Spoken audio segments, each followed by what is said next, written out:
Hey boys, we're back. A short Gwen stream, and now we are here with Warhammer 2. Instead of continuing Wars, I decided we're gonna make a new episode of Jibber. We haven't had one in months.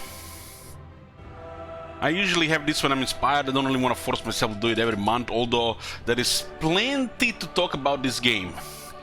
Plenty. Fill several books, probably.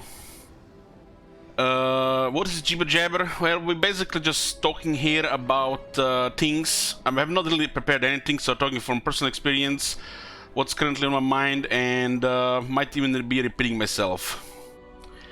And this one will be talking about the regular lords in the game. So it might be a long Jibber episode. As usual, disclaimer, we are talking strictly about legendary campaign experience, personal experience and opinions, and for pretty much just regular campaigns, nothing really like house rules or stuff like that. How would you want to go about this in a regular style? So let's get into it.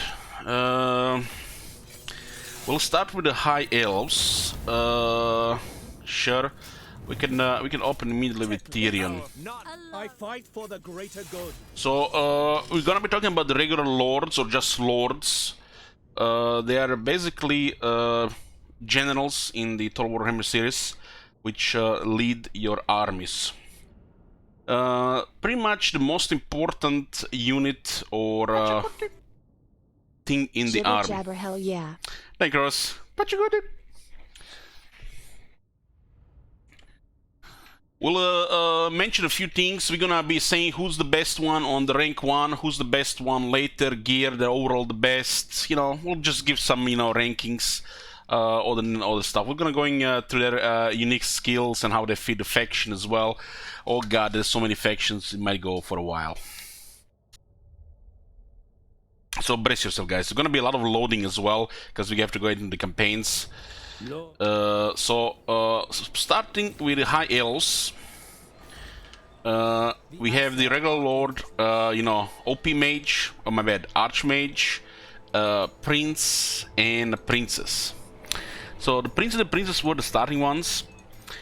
Prince, you basically just have a high stat fighter, and on a princess, you give a high stat hybrid between a fighter and a range. We'll start talking about the prince. We can just recruit here, right? And when you look at the prince here, quite impressive base stats. For an elf, over 4,000 HP on a base lord, that's actually quite a bit. They got silver shield, 80 armor, 60 attack and 60 defense, even 36 speed, high leadership. Damage is solid for beginners. And just like at the first look, impressive stats, but there's more. There is more. When you mouse over here, this is the special thing for the High Elves, which grants them additional 2 attack and 12 defense. Which means this character has 62 attack and 72 defense on rank 1. Rank 1. Very hard to hit unless surrounded. Meaning on rank 1 you get a pretty much a beastly fighter lord. Keep in mind this is going to be only for his first half HP. It's not retained on all the mounts, so you do lose it on a griffin or a dragon. But, you know, griffin and dragon, you know, there's different categories. We don't really have to go into detail on all the skills, we're just gonna go through the unique skills. The High Elf Lords have the Spirit of a Saurian, so they all get can get extra speed and defense, which is like a High Elf thing. So they get even more defense. Even more defense. They do have missile resistance, which is standard for the lords, basic 15 on top of that. But you got tip. And magic resistance. So you get a solid fighter, which from the get-go can tank and deal some damage. Usually going to be fighting units that have low to no armor or tank some nasty stuff while your guys are shooting. Relieve the pressure. Through a dedication can get another stat bonus here, like physical resistance. This is not really that critical to explain. It's just a high elf stuff. Later on, a Star Dragon gets most impressive stats, makes it one of the best regular lords in the game. But there is more. There is more. The High Elves also have these traits, which honestly should be a system for traits for all the factions. More expensive stuff for better stuff instead of, you know, cycling and RNG randomness. So for example, look at this casual 20 physical resistance and unbreakable. They can also have ones that benefit the army. Really strong stuff. These traits and the dragons make the regular lords of the High Elves some of the best in the game. They just need to build up there. Prince of Elfwa. The Star Dragon is on rank 20. We have the second lord, which is the princess. We can just replace this guy, Tardy Princess.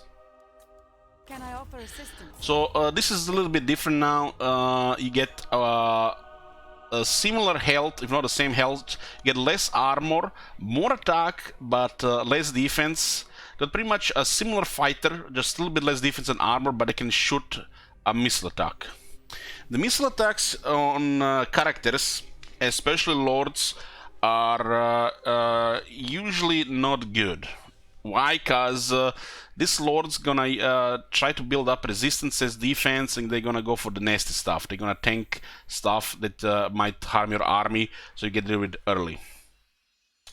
So it's basically, when it comes to melee, just a weaker version of the prince, while overall it's more versatile, because you get a range attack. Where is this range attack useful in the campaign? Well, if you really need to use everything you got available to win something, some hard battle, like emergency garrison or a small army, this range attack could be enough to push to the win. Because the enemy might have stronger melee units, and the melee will be out of the question. As this lord gets higher in rank, this range attack becomes absolute dog shit. Just waste of time. Why would you use a range attack from a griffin or a dragon when you can just go swoop in and hit it really hard? So it falls off later on, but for the emergencies, rank 1, it's very versatile. One might debate on a just rank 1 for defense, a princess is better. But as they build up, the prince is just vastly superior. There is a difference with the battle skill, but doesn't really relevant later on with the because of the dragon. Of course, if a lord has a dragon option, you get a dragon. The star dragons are the most powerful dragons, and this is like out of the question to consider anything else. Be like an archer commander in the back, Kekvi, right? So princess, solid on a low rank, but as he gets higher rank, just falls behind the prince. Weaker melee, and the prince just better. On a star dragon, there's not that much difference in the melee abilities, but until then, you get option of a better tank versus a range option. So on a high rank, prince just surpasses the princess. But if you need like an emergency lord and you're fighting against something tough range, the princess range attack might give you enough to win the battle.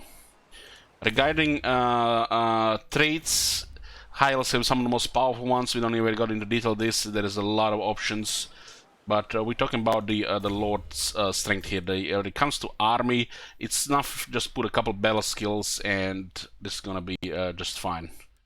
So when do we use Prince or Princess, really? Just for the emergency garrisons, really, or you know, when you're like sick of it using other lords, you know, tell yourself you want to do some flavor, you know, lie to yourself that, you know, we haven't seen this in a while, and you know, might be missing something. The High Elves have a really good lord setup, but these lords don't have the Arcane Item slot. Which brings us to the best lord the High Elves have, which is an Archmage. High Elven Archmage. So this is gonna we're just gonna open a topic here: wizard versus fighter. And a lot of people might still not know, if you're having a spellcaster lord, wizard lord, you have access to the arcane item slot, which means this lord, when you finish battles, can find arcane items, which means if you're using a prince or a princess, you will not be able to find arcane items from the regular magic drop. So arcane items could be some of the most powerful items in the game, very destructive, which even beat Armor of Destiny and Talisman Preservation. So by not having a wizard as your lord and doing battle after battle after battle, you're actually just falling behind on some of the most powerful items in the game. So this is where the wizards, you know, just make all the lords pale in comparison.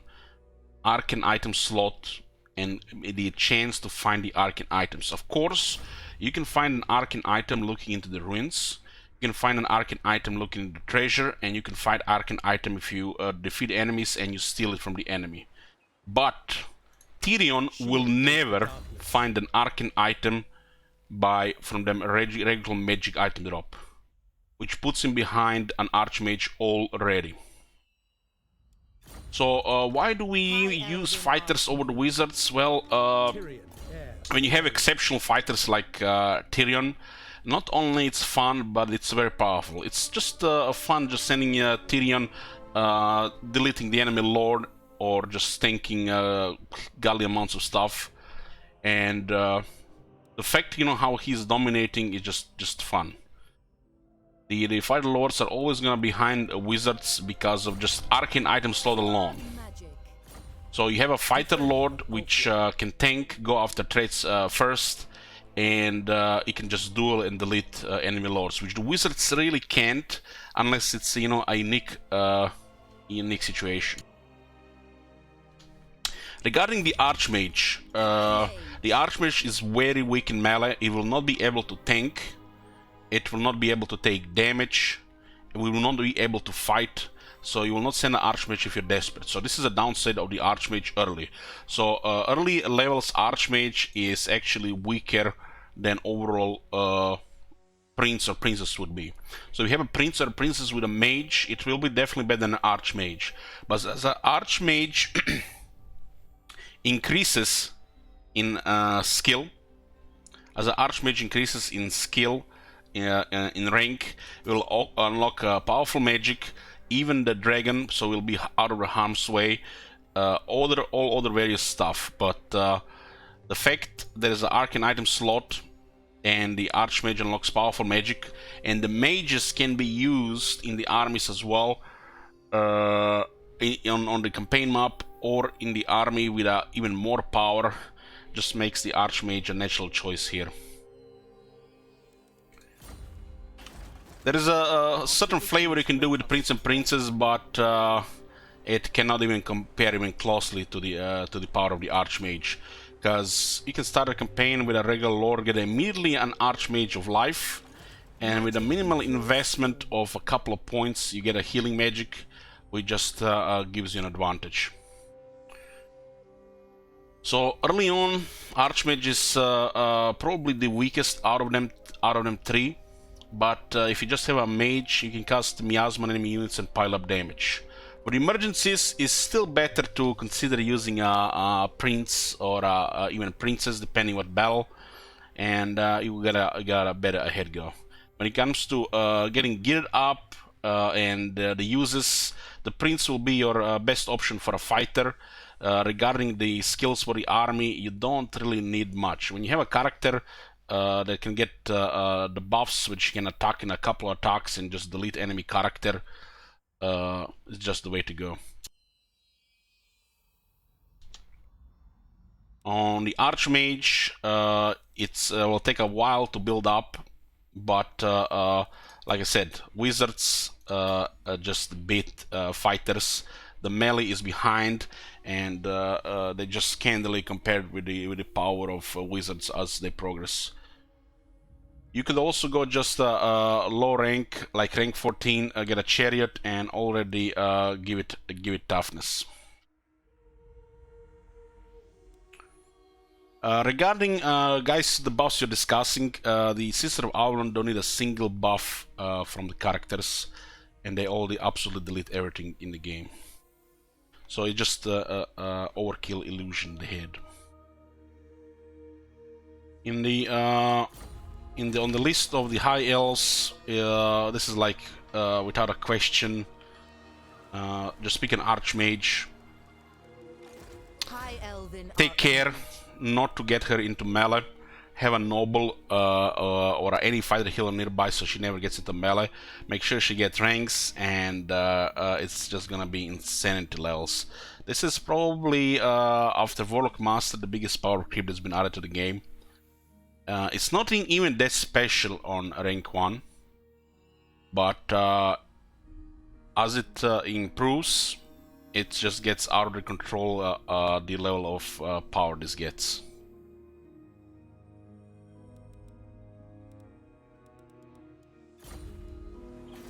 Maybe one day they will separate these things a little bit more. Look at this, the Cavill is added to the list of the names here, but this might be a design thing. But like I said, the wizard getting arcane item slots just makes everything pale in comparison. Wizards makes for the best generals, and the other ones just fall behind. Usually you would probably just go for a Lord of Life Archmage or a Lord of Fire and just skill a couple of early spells, and that's all you really need. If you put an Archmage as the head of the army, you can have mages do other things, so you just leave those slots. And I wouldn't say the Prince and Princess are outdated or anything, they just cannot compare to the destructive power of the wizards and the support value. This is the Prince and Princess, just one guy. One guy can't do much. A wizard can carry the whole bell. Carry the whole bell. This is that's how it's going to be.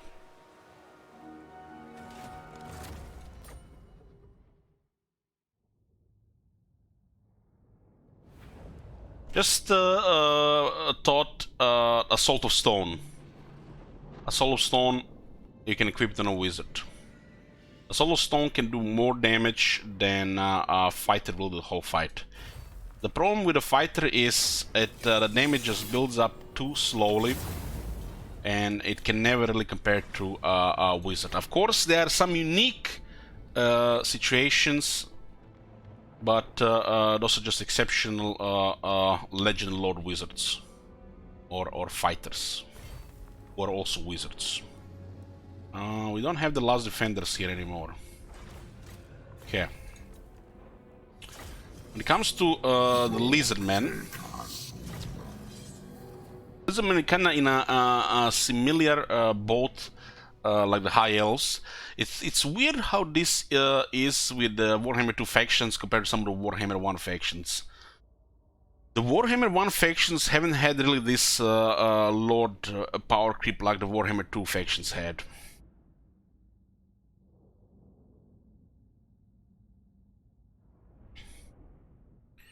Shame we don't have that campaign anymore. I'm not even sure I'll be able to show you the other one.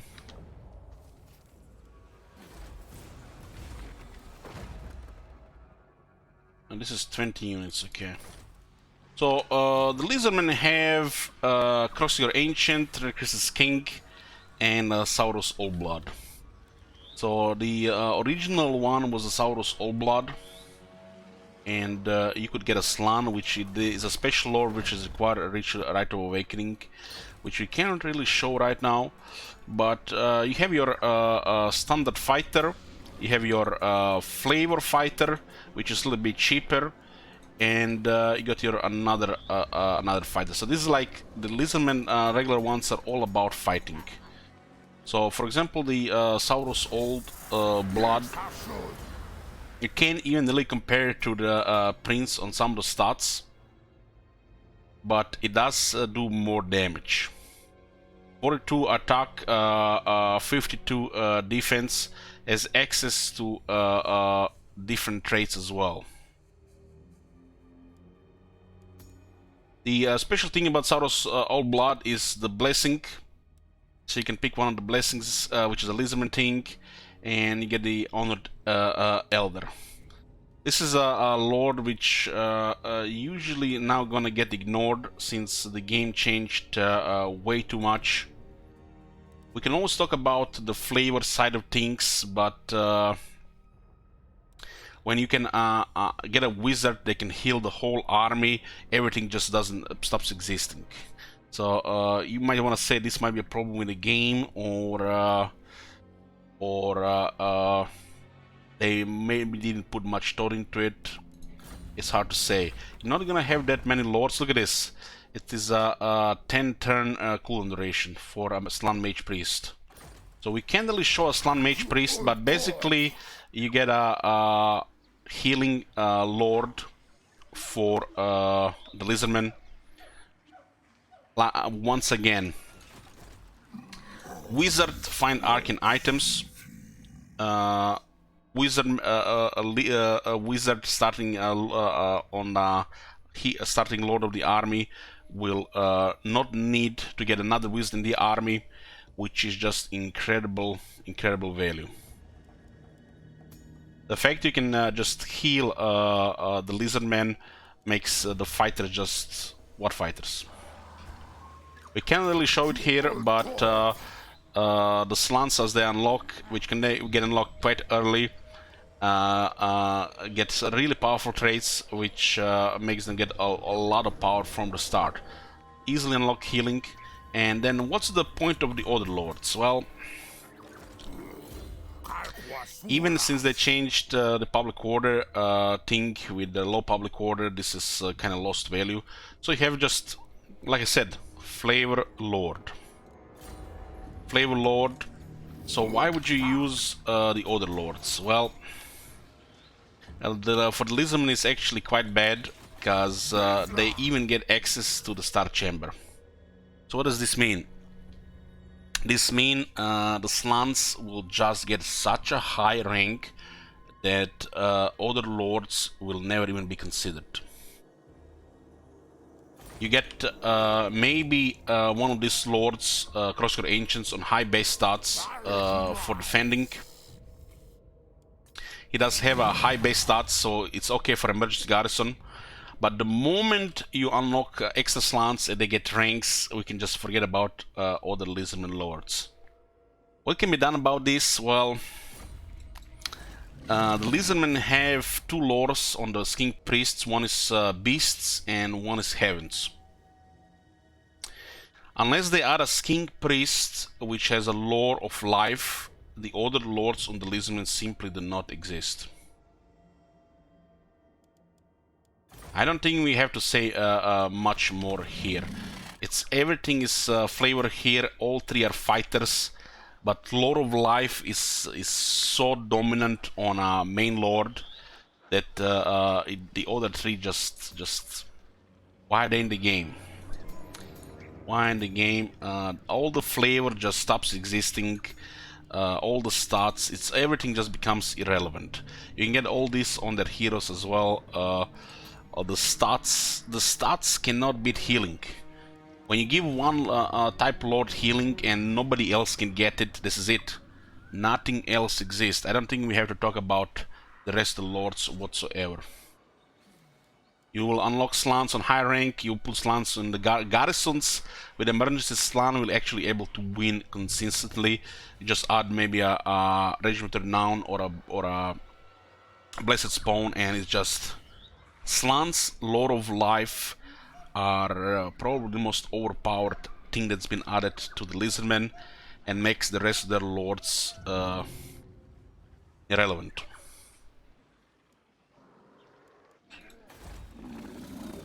Remember, we are talking about strictly campaign experience on Legend difficulty, and on Legend difficulty AI gets plus 15% attack, plus 20% defense, plus 20% charge. You want healing. If you're playing a melee faction, you have access of healing. It's not an option. It's not an option. You might fool yourself, there's some kind of flavor, it's an option. you just have to use it. It's not like that you cannot really play with it, but playing without it is just like handicapping yourself. So, like I said, we don't have to talk about any of this. Until they add a skink priest that has a lot of life, these lords do not exist. This is all poop. Unless you play with some kind of handicap or questionable flavor, this does not exist. Just removed from the game. It's easy for the Lisbon, right?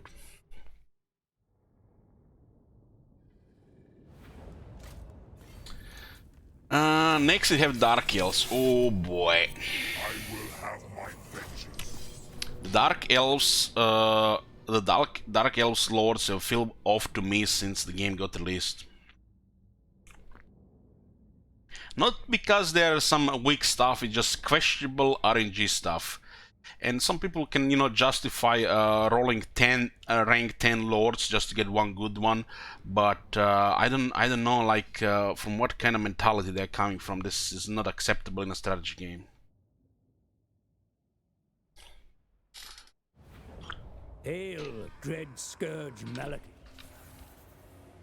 Dark Elves are often compared with the High Elves because, in a way, the Dark Elves are just a weaker version or a weaker version of the High Elves. Their lords come in a pretty much similar way like the Elf Prince, High Elf Prince, and High Elf Princess. Instead, you have a male, you have Dreadlords with sword or crossbow and sword and shield. So, without going into too much, here, you get a melee guy or a girl that can end up on a dragon. Fighter lords can get stats from items, resistances. They'll do better tanking, killing certain units. If it's a flying, you can just fly into enemy unit, just kill it. Will be dominant in a siege. Not really much to say here. It's just a fighter lord that can get bloated stats and overperform. Does not have destructive magic or arcane item. This is a Dreadlord for you. The special thing with the Dark Elves is they have this names of power. You can enhance one for your own combat skills. Kurikekwi. You have the planetary alignment of getting something disgustingly good, or something really horrible. This is the biggest RNG here. If you get the right one here, you get exceptional battle skills, which just trivialize a lot of stuff, random stuff. So instead of these guys getting a proper trait like the High Elves, they get this RNG skill here. And there is one which buffs the faction as a whole. This is the safe bet one if you just want to keep snowballing. Just keep snowballing without any RNG, just pick this one.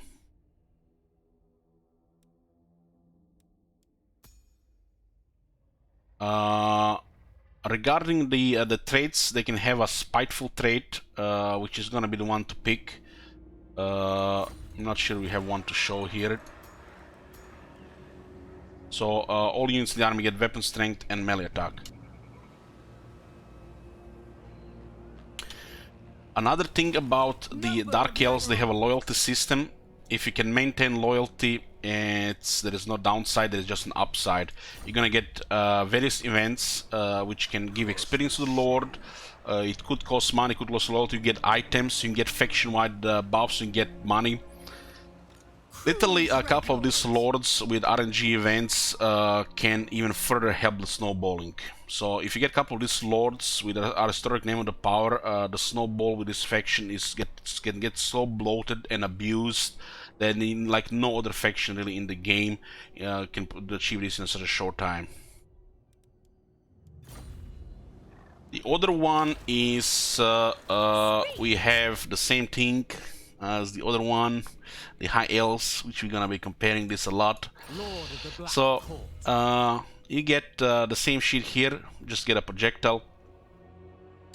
This projectile close range could become the side and just shoot. That's it. Get the names of power and get a melee and a range. This is not weak. This is not really strong, but it's kind of feel like it's just I don't know how it feels like. It's the Dreadlords feel boring. The fact you have to rely on RNG to get either some perversions or some randomness, like you might get the one that buffs the shades, or you might get the one that gives you even more campaign stuff. You have already too much. This faction does skip the mid game. It just feels like they're boring, even compared to High Elf Lords, where they're also pretty basic. It just feels boring. There is a flavor stuff you can get, but we don't talk about the flavors here. We're talking about the usually the regular use. It's gonna be a Black Dragon melee fighter. The range will just fall off, and same in the case of the princess. Only good on rank 1 or low rank, where you really have to do 110% to win some battles. Emergency garrisons. And all this feels like it's gonna be a little bit behind when they added a new lord, and guess, you can only guess here, it's a Supreme Sorceress, it's a wizard. It's a wizard.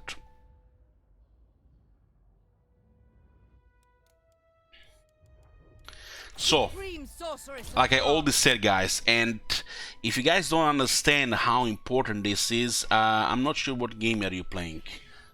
Wizards have an Arcane Item slot. They can find Arcane Items. Arcane Items can be really powerful. A single cast of this spell can trivialize a whole fight during the whole fight. The fact you search items from the start, it's just invaluable to the faction. It's like you can't really play without it. It's like you're playing with a handicap if you're playing without it. Same as the Archmage, Squishy. She can literally kill herself with the miscasts. As she builds up, she also gets a dragon. She does have the Names of Power. She does have a actually unique skill now, which makes her even more relevant than the Dreadlords. Arsenal Black Horror. You can create a situation when this skill can destroy several units, and Dreadlords can only dream of doing such a damage to a couple of units. And this doesn't even gonna cost you any power or anything. So you get basically a bound spell that is super destructive. The wizards are just gonna get a first pick as Arcane Item slot, some bound spells, and magic. If your faction has access to magic, the fighters are just, in the back row. And top pick, Supreme Sorceress. It just takes longer to build up. It's squishier, and the power of this lore just surpasses the previous ones. I'm not even sure what they can do about this, but it's just how it is. If you're running melee lords over wizard lords, you're either missing the effect about the Arcane Items, how they work, or not really using the magic right. We have another lord with this faction, which is kind of unique compared to the other three. I don't know, I feel like so weird about this lord. This lords feel so off to me. This one is a High Beast Master. He wants to fight, but he doesn't have much armor or resistances, and he wants to buff the monsters. When it comes to some kind of melee shenanigans, he might be the best out of the four, if you want to buff these units. A High Beast Master with a Sorceress was actually could be a viable flavor, second to a Supreme Sorceress with a standard army. But we usually don't get to the point where we even use this, because this faction has no mid game. It's just the mid game that doesn't exist.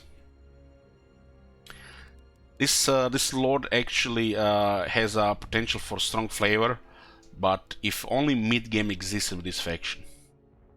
You would have a High Beast Master with a Sorceress in the army, and you would go for monsters similar to how a card plays. This is, we're talking about a state of the game with I should have said at the start, this is the card update. That probably somebody might watch this video later on and wonder all these things. So High Beast Master with a Sorceress and the monsters actually is a viable flavor in my opinion, but it has to build up, and it's kind of hard to you know, when you're gonna do it, you're gonna have your Legend Lord, you're gonna consider confederating other Legend Lords, so you're gonna use more Legend Lords, and then you have a Supreme Sorceress. Is this gonna be your 4th Lord, 5th Lord? Where is he gonna fight the battles? Unless you're doing like a long campaign on a world domination, it's hard to find a slot for this. You really have to force yourself to be your 2nd Lord, or heck, even replace your Legend Lord Kekwi. So it comes a little bit too late, but the stats definitely can back this one up, and probably makes even the other ones look bad, the Dreadlords. It doesn't really need a better mount. It doesn't have a dragon as the Dreadlord, but it has the flavor. It has a flavor that surpasses the Dreadlord. The Dreadlord has no flavor. The Dreadlord is just generic. And if Dreadlord is generic, what are some of the other ones, right?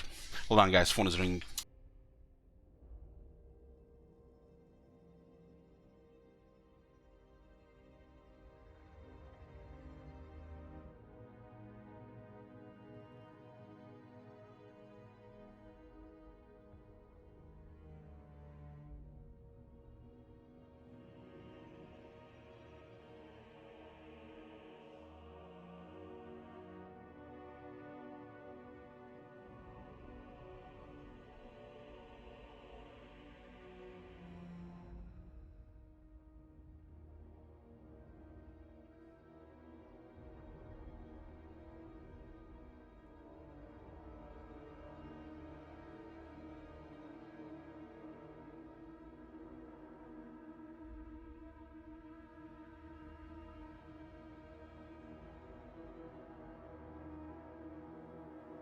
Okay, I'm here, boys.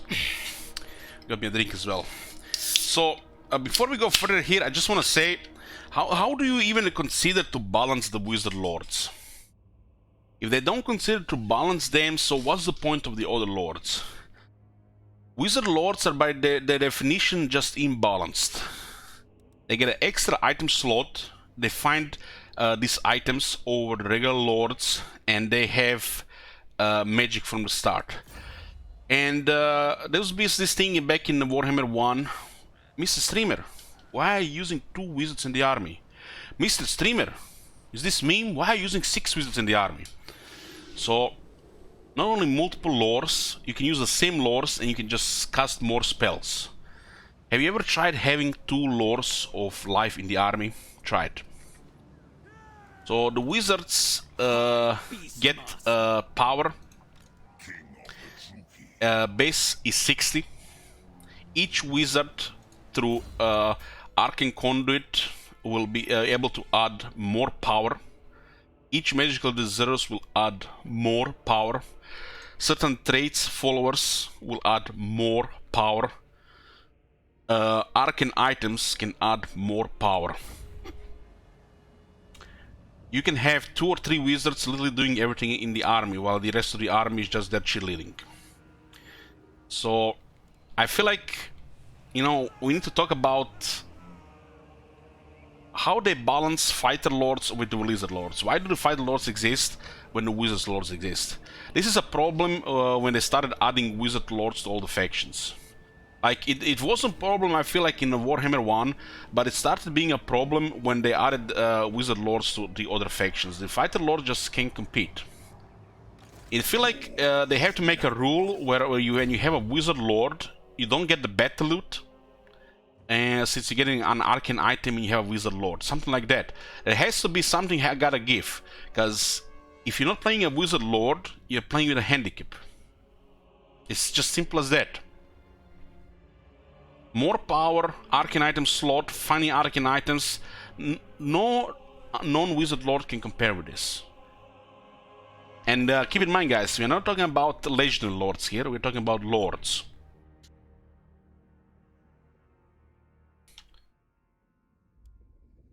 So the wizard lords are just better. Why use fighter lords? They've shot themselves in the foot, and they give you the options, but one option is just bad. It's not because you're Mr. Stream and boring, why not you lose a fighter lord? The fighter lords just can't compare to wizards. I mean, I will compare Tyrion to Arcane. Tyrion will never outdamage Arcane. Why? Because Tyrion cannot cast fire damage. Simple as that. Cannot cast fire magic. Unless you put him in an extreme environment, the Tyrion just sucks compared to Arcane. That is like why. Arcane is a wizard. He can destroy half the army in a couple of buttons, while Tyrion is swinging his sword trying to kill 30 men. Wizards.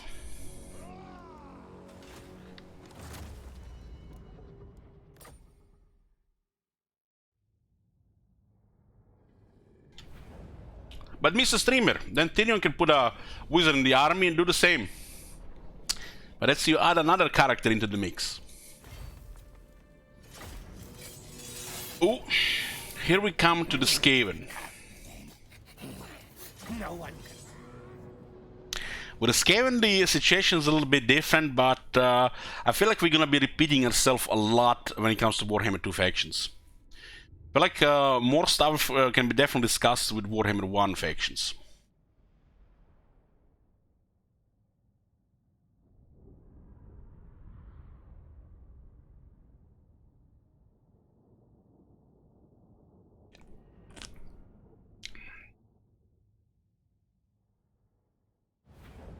Blessings of So the Skaven have a big variety of the lords. They have wizards, non-wizard, wizard, and poop. Skaven magic is fucking incredible. The Skaven magic, I've been fapping to the Skaven magic before the people even know how to play Skaven. Yes, I was there and went in the hot water. The Skaven spells of the plague. It's like one of the best things in the game. One of the most disgusting shit in the game. We have Grey Seer with spells of plague, and I feel like we don't even have to talk much about this shit. And there is a Grey Seer of the spells of ruin. My bad, the warp lightning.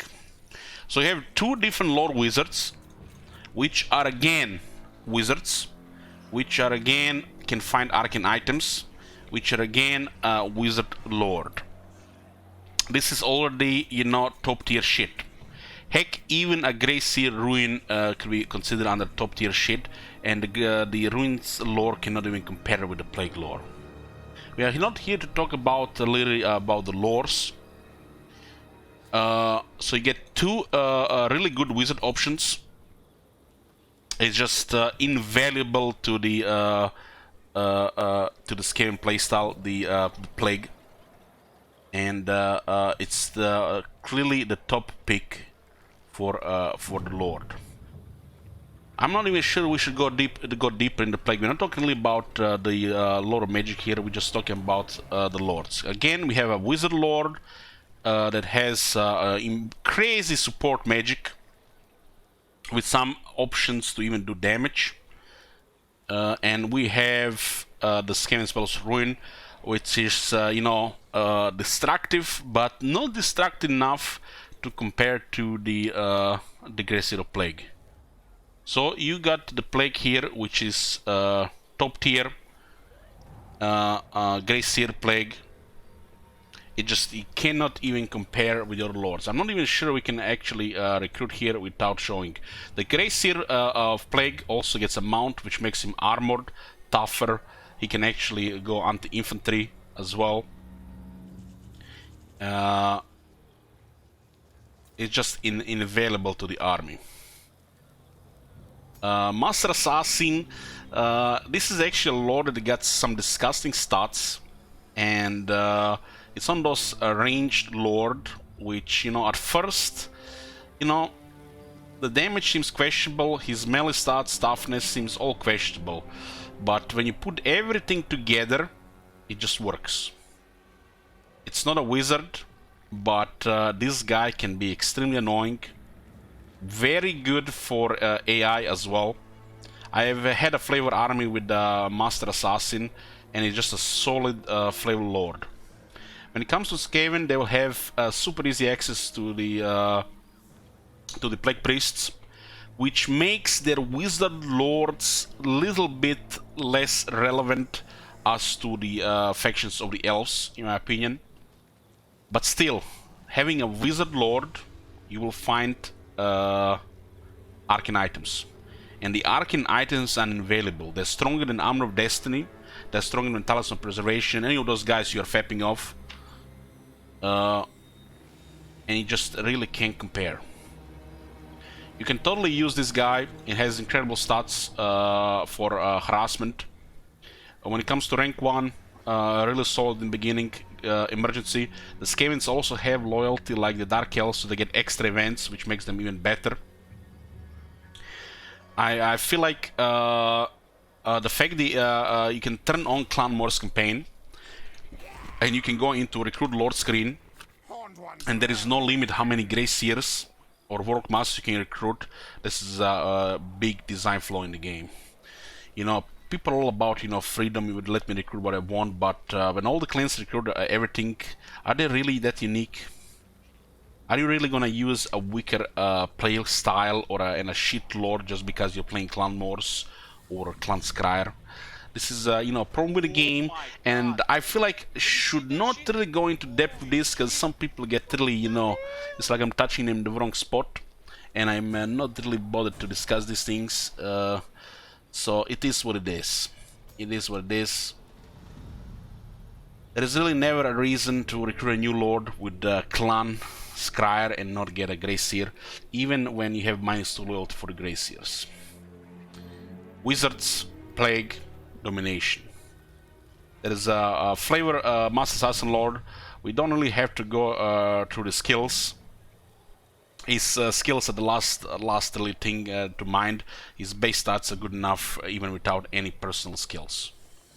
We have a Warlock Master. Other than the Archmage, the biggest power creep that's been added to the game. It's just a better Grey Seer of Ruin. And I don't even know why the Grey Seer Ruins are still in the game, since they added the Warlock Masters.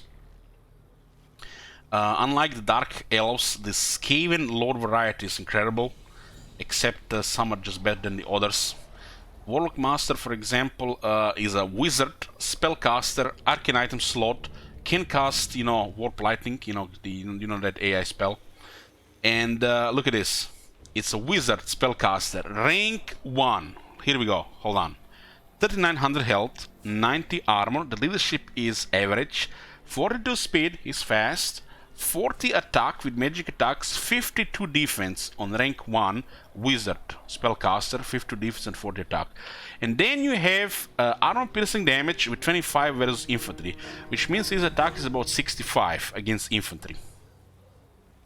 And did I mention he can cast Warp Lightning?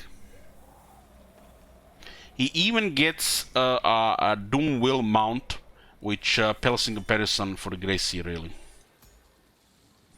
So the Warlock Master is definitely a power creep of the Grey Seer. The Grey Seer has some other things, but unless they fix the melee, the Grey Seer flavor kinda falls behind. Yes, he can cast Warp Lightning. So you get solid wizards here. One is better than the other because of the lore. You can even work with Ruin, it's just weaker lore. The Master Assassin has flavor, it's not a wizard, it will work. Should you go with it? Probably not. Maybe if you do, you know, certain other clan. It's not a wizard. Warlock Master, you get another wizard, it's totally disgusting. Just the thought of it makes me throw up in the mouth. And then you get the poop here. You get a fighter here. You get a fighter that really can't fight.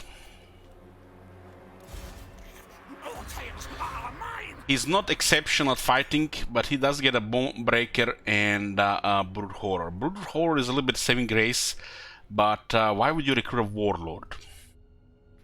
No Arcane item slot. Has a couple of unique skills which are not really relevant. You know, at one point in the game, you know, abusable, but you know, I don't know if you have to abuse any of this shit, you know, what game are you playing. So, you get a poop fighter with some interesting mod options. So why would you pick this over a Doomwheel and a Wizard, or heck, even a Master Assassin? The Warlord has I don't even know. I didn't know where to put him. It's like they released Warlock Masters, and then you have a Warlord. He doesn't even have base armor piercing damage. The guy has 65 attack. Wizard is a better fighter than a Warlord. Wizard is a better fighter than a Warlord, and he casts Warp Lightning. He can ride a Doomwheel, which is a really great mount for a Lord.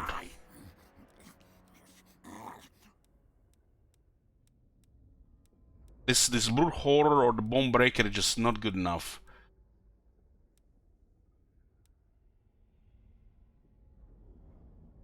Apparently some people were abusing this this shit and then nerfed it. I really never even queued it. I don't think I ever even picked this skill. I was always going for the flavor with the assassins. Goddamn Warlord. Just Warlords make me cry. And the Warlords are not even worst in the game when it comes to this type of Lord.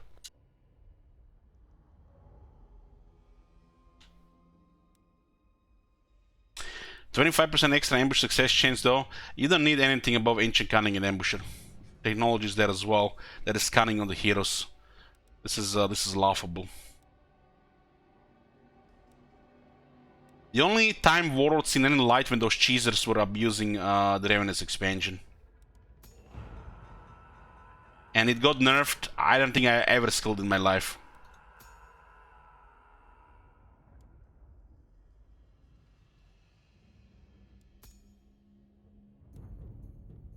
Early game is poop. Yeah, you will always go for the assassins, right? And the ambush chance. You can play with this lord, but not having a wizard as the main lord. Guys, you wanna hear something? Okay. Grey Seer on his mount is a better fighter than a warlord on his mount.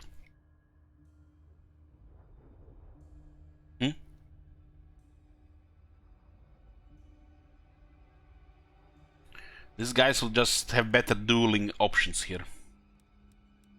And do you really have to target the enemy characters when playing Skaven? Just destroy his army before you destroy the general. This lord needs another set of skills, and they better buff fucking Stone Vermin and some other options.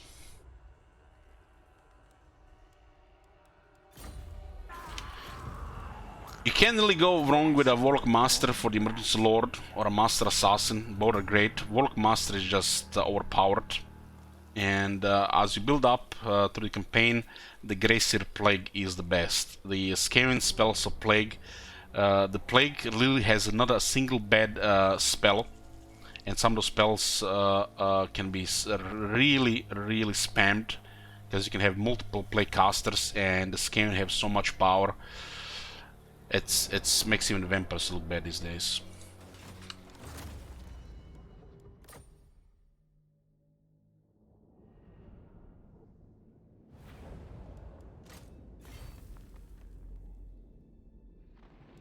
I think Stone Vermin should lose 40 models, and that's it. I just wish Stone Vermin should lose 40 models. So Stone Vermin should have 120 models with the same health. I feel like that's the way to go with Stone Vermin. Just make them 120. Keep the health, of course. That will make Stone Vermin scary. Okay. We have the Vampire Coast next.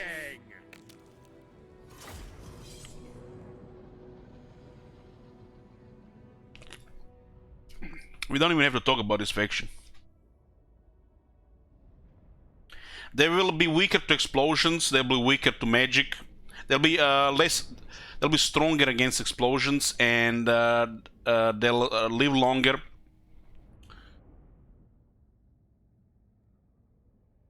The explosions and magic makes someone weak because they have 160. If they had 120, they'd be better. Good eatings. So regular lords with the Vampire Coast, guys. We should make this very short. They're all wizards. They have magic, Lord of the Deep, Lord of Vampires, both very strong lords. And why you want to use them? One is melee, one is range. In melee, same difference. I don't know. I have never used them. You have these legendary admirals here. That's 5 armies. That's more than you're ever gonna need with this faction. And let's move on. It's funny they even created a regular lords for this faction. Okay. We have the Tomb King's next.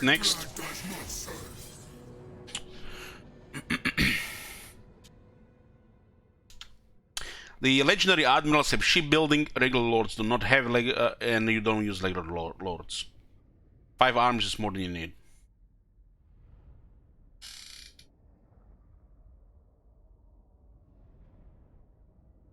The legendary admirals and the legend lord of the Vampire Coast are very powerful. The regular lords don't exist.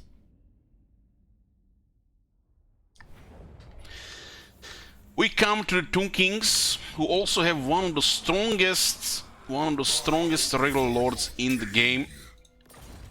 I did not just replace Cetra. Man, this is just mumbo jumbo here. So this is basically a clone of Elf Prince, just weaker Elf Prince. It does has an aura for other units around him, and has a massive damage around him as he loses health. Even if he's a clone of the Prince, he's still very good. Where the Tomb King shines is there's a Hammerian War Sphinx, which is an incredible mount. Heck, one might even say it is there with the dragon. You get healing without Lord of Life.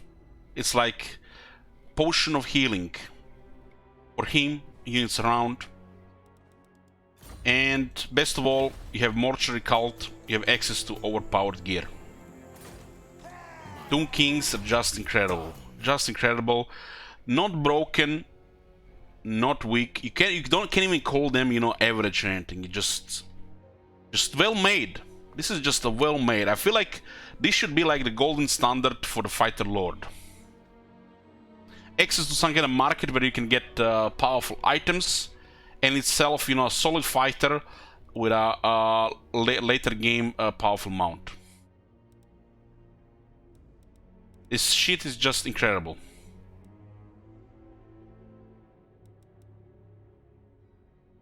We don't really need to talk about the specific traits or anything. That would take too long. We're just going over the regular lords. Tomb Kings have only one regular lord, which is a Tomb King. The other one just have a different trait, which we don't really have to talk about. We'll talk about those if you ever do Jibber Jabber on Tomb Kings. So this is just a well-made lord. Whoever done Tomb Kings, guys, I believe the Tomb Kings was the last content created in Warhammer 2 by the A-Team. And I love the A-Team. And just like a feeling it's made by the A-Team or from the devs. Not that half-acing and rushing that came later. This must have been the last content that has been made by the A-Team of the Creative Assembly. And this is just it's like if I was making Tomb Kings, if I was making this lord, I couldn't have done it better. Just this is like perfection. As a fighter, this is like exactly what fighter should be.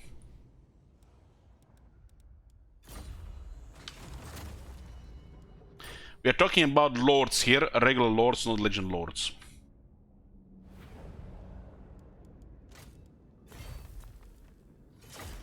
Tomb Kings just have a Tomb King, so they do lack wizards. This is one of the balance things with Tomb Kings, because they can have too many armies, and that is fine. Moving on to the Empire.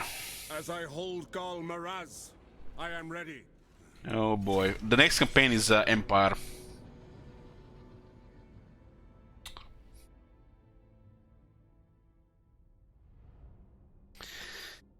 We definitely can talk more about the Warhammer 1 factions, but the Warhammer 2 faction is Wizard, Wizard, Wizard, Wizard, Wizard, Wizard, Wizard, Wizard, Wizard, Wizard, Wizard, Wizard, Wizard, Wizard, Wizard, Wizard.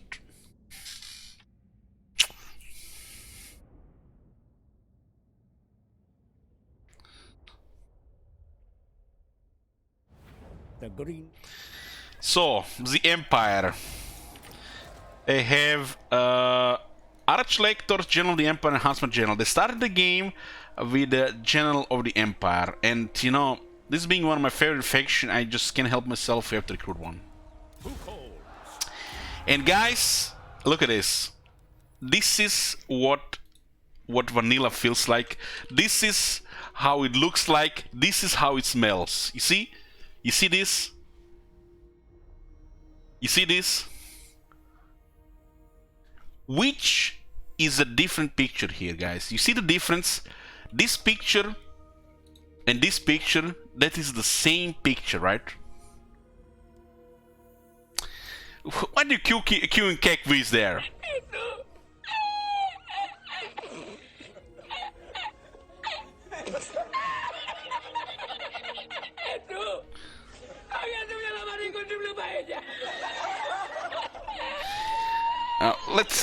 Okay.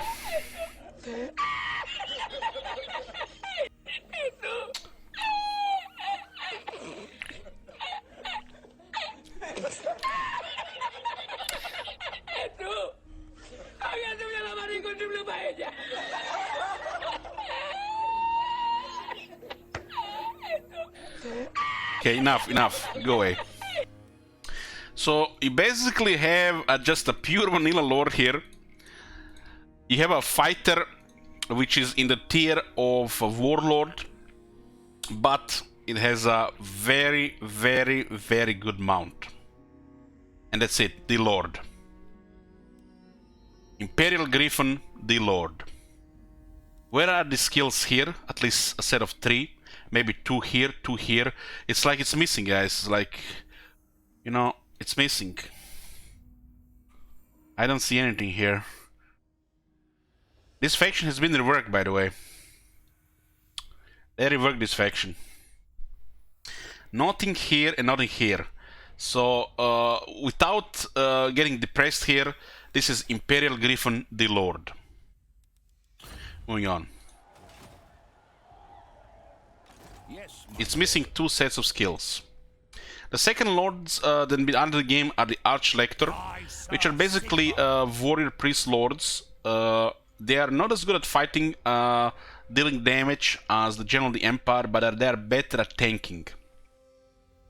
They'll be tougher, harder to hit, and oh, look at this! There is actually more stuff here, more buttons. There are more buttons here. Heck, even has a Barded Warhorse, which you should get in this lord every time. Look at this, there are abilities here. We have a set of skills here, which grants him prayers. Incredible stuff, just incredible. If you're complaining the Empire Info doesn't work, you don't know how to play this game, well, try some prayers in the mix. It has even flavor. Not only it has extra skills here, which alone just shit over the General of the Empire, but it actually has 3 more skills, totally optional. You don't have to even click all 3 for the flavor here. The flavor is not particularly strong or very exciting, but it exists, it's there. But this here, these 3 buttons here, what makes the Generals of the Empire not really exist. You know, you might be okay, Imperial Griffin, that's, you know, a powerful monster. But that is not good enough, guys. Don't be one of those people that just feeds their stud horse at CA. Stop recruiting Generals of the Empire. Stop it. You're probably the reason why they still haven't patched that shit. So we had a rework, and we didn't get any rework on the Lords, really. You know, maybe on the second rework, because they did forget the Lords. True servant of Sigma. Regarding the options, is clear. It's clear. You get the prayers, and it just go well with the army. You can go tank, you can go buff your cavalry, you can buff your infantry, you can damage and tank AoE, you can just protect units. It's just invaluable, invaluable. This is like free magic that is actually strong. The Empire unfortunately don't have a wizard, but when one day they add a wizard, well, these lords will not exist anymore. Okay. The third lord we have is kind of like a flavorish lord, which is not really flavor. It's finally a proper range attacker. This guy, this fucking guy here, that looks like he came out of the forest. This we had lived for 20 years, haven't seen civilization. This guy puts the elves to shame. This guy is a better archer, more skilled and deadlier than a fucking High Elf of Ultuan or a Dreadlord of Nagaroth. This guy puts those archers to shame. Not only he has a really good range attack, which can actually snipe stuff, which can weaken the enemy range, which is very consistent. He can actually get a good use of double barrel. So you get a nice flavor range lord if you want to just pew pew pew pew a bit. And since the other 2 lords of the Empire are not that good, you could go away with the prayers to play with this flavor guy, but you should really go for the prayers and ignore the other 2. But you can totally pick this guy. Not only that, he has an abilities. He has more buttons. He's stalking. Can fire while moving. Has abilities. Look at this, a magic missile. Doesn't have to click a button here. Not even a single button here. He has abilities. What does that other guy have? Hold on. Can we actually see this again? Yeah, hold on. So, you open his skill tree. 1 line, 2 line, 3 line, 4 lines. There are all these buttons here available on rank 1. Look at this. Available on rank 1. Buff his range, his melee. So not only he's already very good on the base, puts the High Elves to shame. The best professional archers in the world. And this guy just does it better than a High Elf princess. And he even has a easily accessible skills here, which makes him even better. Even better. And then, on a rank fucking 1, you can pick to make Spearman Halberdiers even better.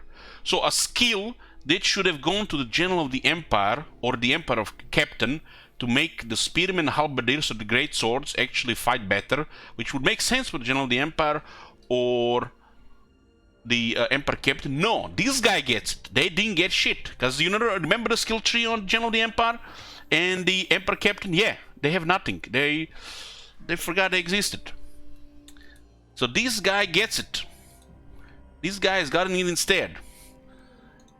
Better anti-large, better anti-infantry for these units. There is more.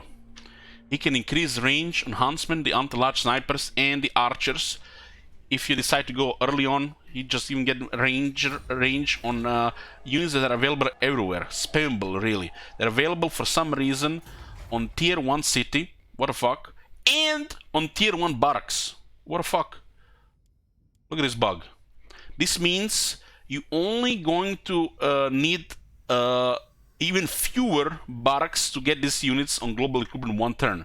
And this is how the Empire AI just gets the global recruitment Secure the perimeter. Just recruits everything. This is gonna be one turn very fast with the AI, and one turn just spam an army of archers, auto-resolve to victory.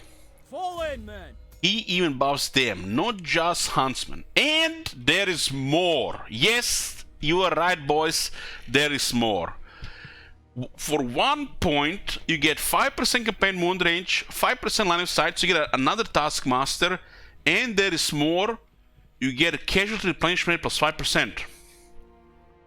Which you can pick on rank fucking 1. Just immediately. Just the first skill point. Look at this. He already has more movement than most other lords in the game. Just like that. You started with Carl. 25% more campaign wound range. Turn fucking 1. What the shit? Huntsman General. Meanwhile, Huntsman General. The Empire. we get the here. Look at this. 3 icons.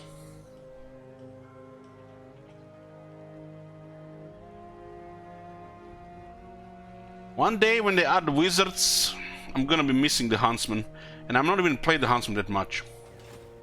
Praise Sigmar. So you get 1 trash lord, you get 1 solid lord, and you get 1 optional flavor lord, which feels totally different for the Empire.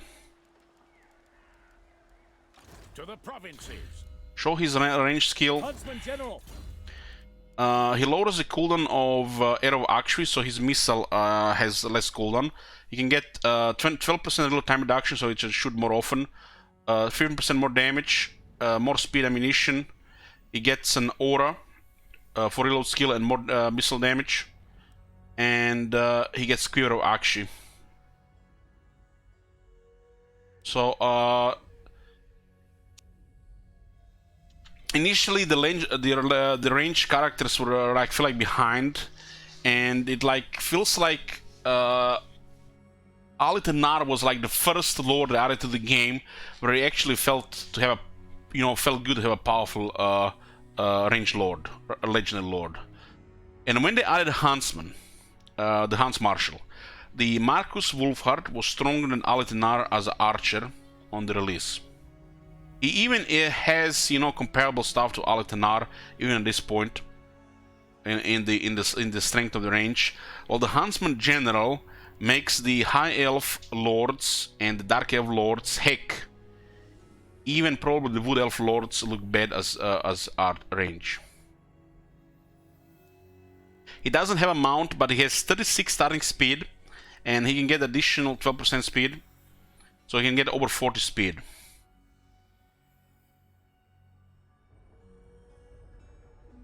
Alitenar can fight in melee with martial prowess. Yeah, we don't need to even compare with this, but if you're shooting powerful projectiles, why you need to go fight in melee? You must be desperate.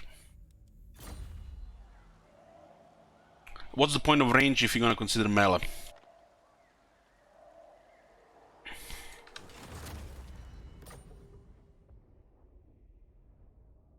Alitenar is basically a ballista, right? When he goes into melee, you're desperate using a clone. We have dwarves next. Mate of vengeance.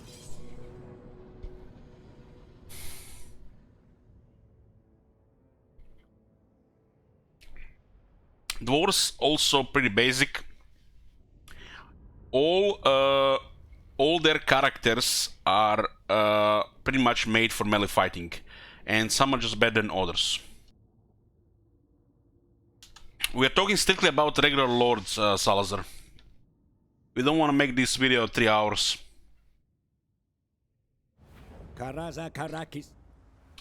So with dwarves it's pretty basic. You have your lord, Summon me. which is impressive, really impressive for melee expert. Basically a roll, you send him in and you just forget about him. He'll just gonna tank there. And he's gonna be explosions around him, shooting around him, and he's just gonna be tanking and doing some damage. He has some options for dueling, but he is there to just tank and never die. The traits can support this. We don't really have one to show right now, but the Grimnir, which gives him 5 attack, 5 physical resistance, I think it's 5 defense as well. Well, just makes it even better. Just a kind of overkill melee expert.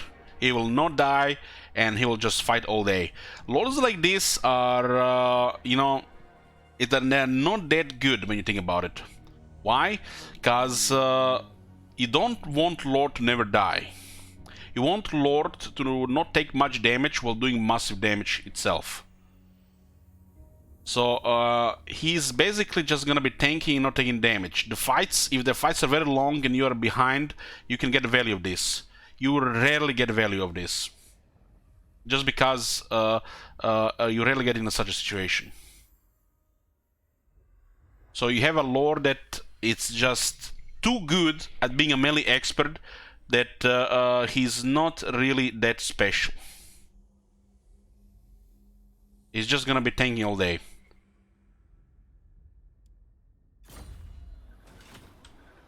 The other lord is a rune lord, which is pretty much same role as the lord, except he has a little bit weaker skills and damage. He's also gonna be tanking while doing less damage, but instead of him having skills that just make him better at all what he's already top tier, he has support abilities, and this ability is now better than ever. You can put plus 60 armor in an area of units. Oh shit! Those cavalry about to charge 2 of your slayers? No problem. 200-meter range. Those slayers, thanks to the Master Rune of Auto Steel, are now armored. That's even more. There's even fucking more. You're gonna have a runesmith in the army. Slayers, 0 armor? What the fuck game you playing? Master Rune of Auto Steel, Rune of Auto Steel. Those slayers have fucking 90 armor out of nowhere.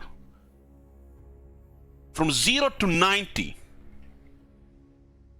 You're not gonna kill my slayers. We get even 5 from technology. 95 armor slayers like that. You wanna have over 200 armor breakers? This guy can tune them up. Damage? What damage? There's not gonna be damage. This ability alone here makes the Rune Lord way more relevant than the Dwarf Lord. Dwarf Lord is in the same boat as the Generals of the Empire. No extra flavor skills, two skills here, 2 skills here, 3 skills here, 3 skills here. He doesn't have it. This guy even buffs armor prism damage of adjacent units. This guy can even cripple enemy speed on one of the units. This guy even put a ward save on several units. But there is more. There is more. You know how the dwarves have 25 magic resistance in their army? Every single dwarf has it. Well, we put this guy on an Anvil of Doom. All of a sudden, he gets even tankier. He gets physical resistance. Becomes large. And all of a sudden, Dwarf Lord... What Dwarf Lord? Remove that from the game. And there is more. The whole army gets additional magical resistance. Full time. So why are the Dwarf Lords in the game? I don't know. They forgot to add them a couple unique skills for flavor. On a fresh rank 1 Lord, Dwarf Lord beats the Rune Lord. But the moment you start adding ranks, if you're gonna be making a proper army, never pick a Dwarf Lord over a Rune Lord. This guy has 3 skills that makes Dwarf Lord looks like a warlord of the Skaven. Armed and ready. So the problem is with a lot of these things, General of the Empire included, heck, even the Warlock can have it. Where are the unique skills here? Like 2 or 3 unique to the Lord. You always put a Runesmith in a Dwarf army. Always. Runesmith and a Master Engineer are critical to the army. You don't make a Dwarf army without a Runesmith. Not only get scouting for more old gold, but those buffs are really powerful. The Dwarves shit quality, and then they put Runesmith buffs on top of that, and the enemy just cries.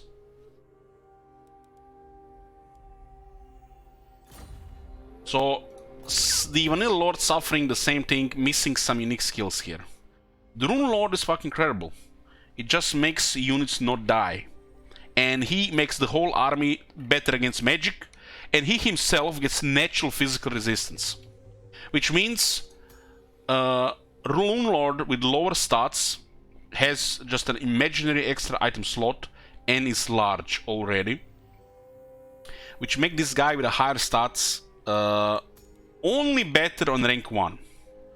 As the Rune Lord gets higher rank, this guy just falls so fucking behind that it just gets removed from the game.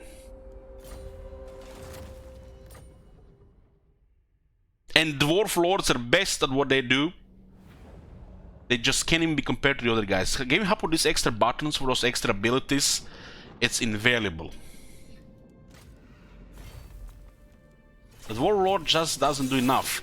It's the story of fighters. They are not good enough. We have Greenskin next. Hold on. Do I have this ready? Yeah, it's good.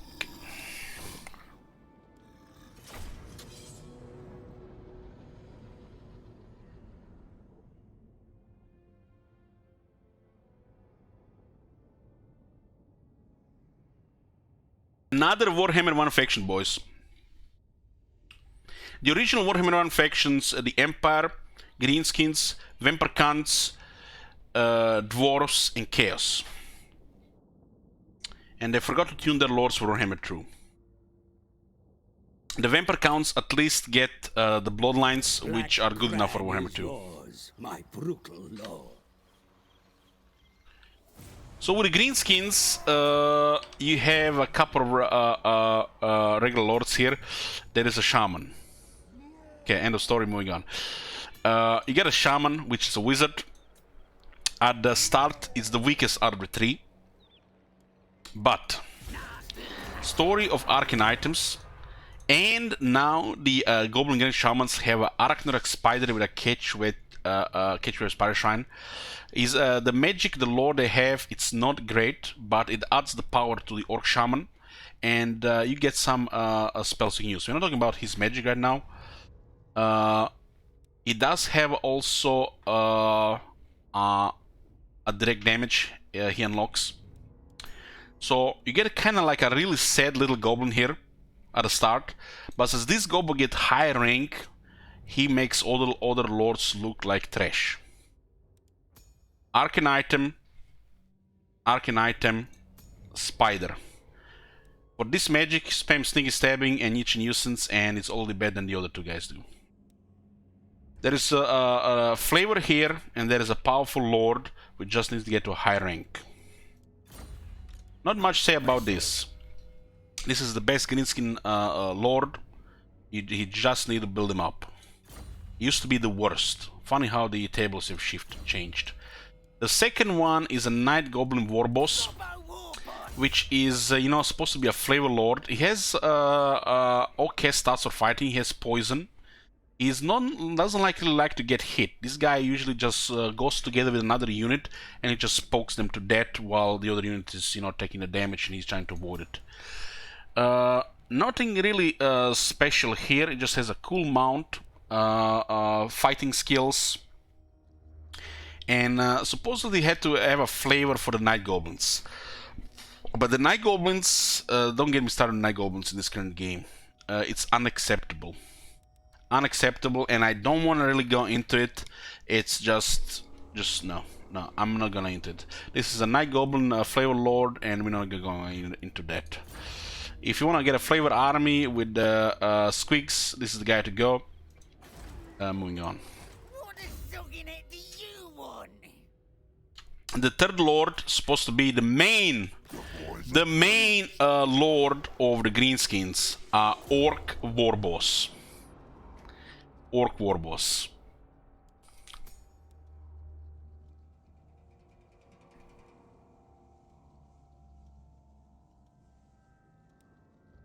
You guys notice any difference in this picture?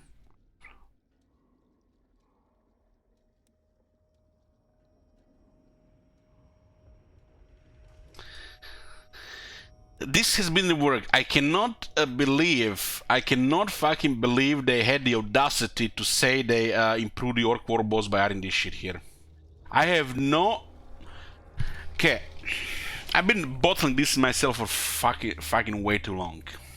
The developer, just listen to these developers who are working on this game. Just hold on, guys. Just hold on. I need to take a deep breath before I say this.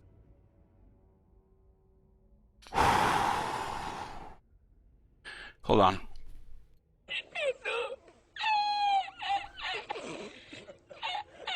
Stop it with KQ. I'm ready to say it. I'm ready. So, hold on. They improved the Orc War Boss.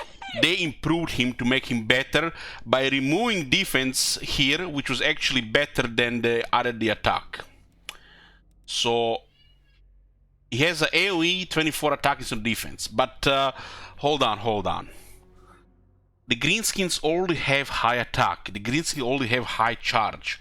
Why would the Greenskins need more attack? Hold on. This has come at the same time as the VA here.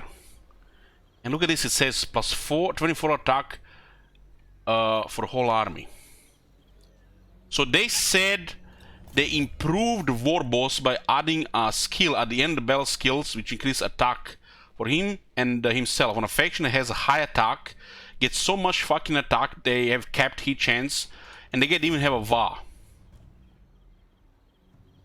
They removed a good skill and put a worse skill here, and they called it an improvement. Just saying this out loud just increases my blood pressure. Where the fucking skills here? Where the skills, yo? Where the skills here? Where is like plus 20 physical resistance, 20 weapon strength, 20 hit points, big boss, the biggest boss? Where the hell are the skills here for all the orcs?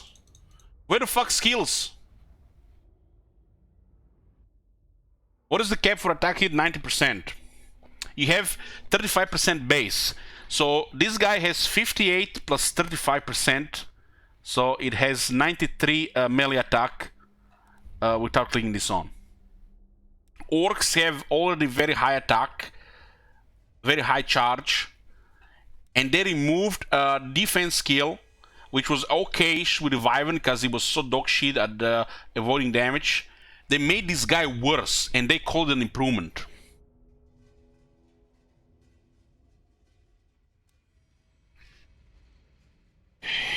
This is just Warhammer 1, boys. The Generals of the Empire, Empire Captains, Orc War Boss, Exalted Hero, Chaos Lords.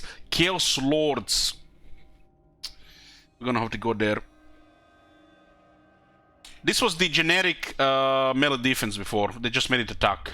And they called it an improvement. This guy is supposed to be... Hold on. You know, you can't make this shit up. You can't make this shit up. Code for war.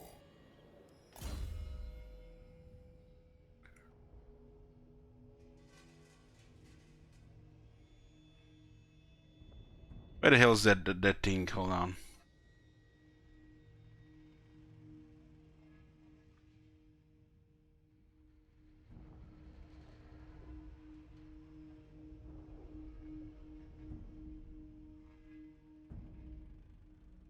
Introducing the Black Orc Big Boss, who was the least dog shit until people started complaining. My bad, not people, but a certain YouTuber started complaining and then they fixed it. Look at this.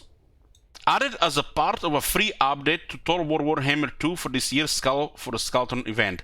The Black Orc Big Boss is the biggest, baddest orc the Greens have to offer. Second only to the War Boss in size and temperament.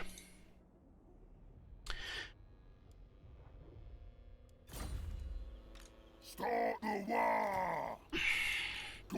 I can't even put it here.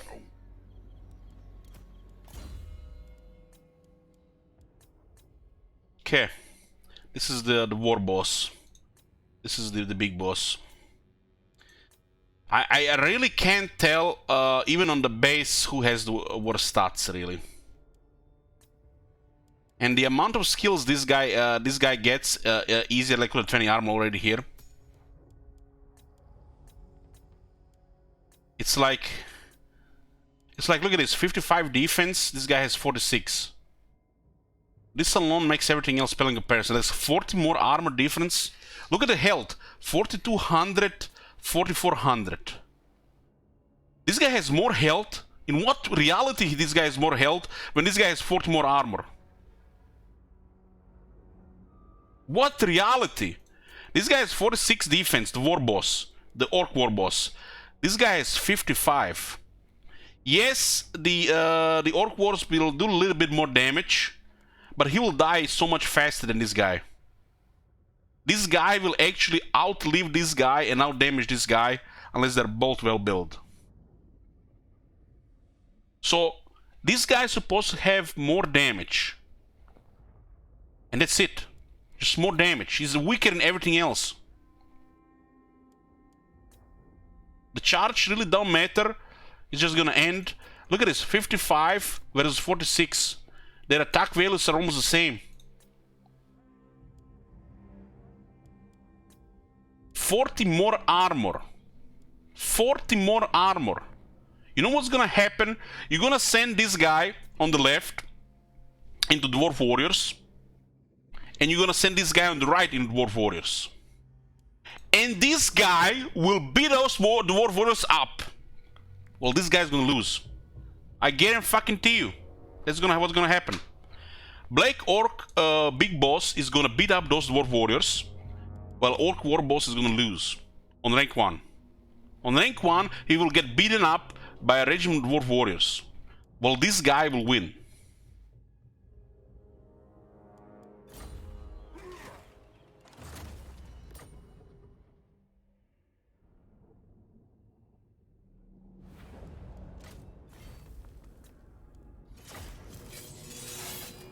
We have the vampires next.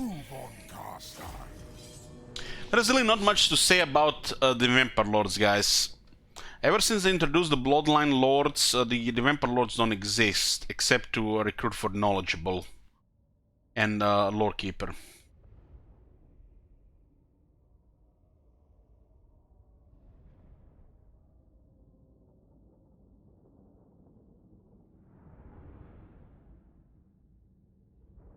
Well, this is a problem, guys. This is I feel like the big problem. Like, it's like, and they're gonna blame us. They're gonna think they're fucking angels, innocent, you know, trying to give us gifts from the sky and charge for $300, you know. And we are the bad guys here.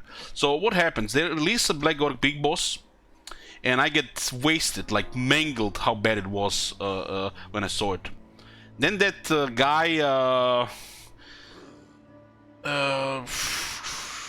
What's that YouTuber guy called? Mandalore? Lord Mandalore?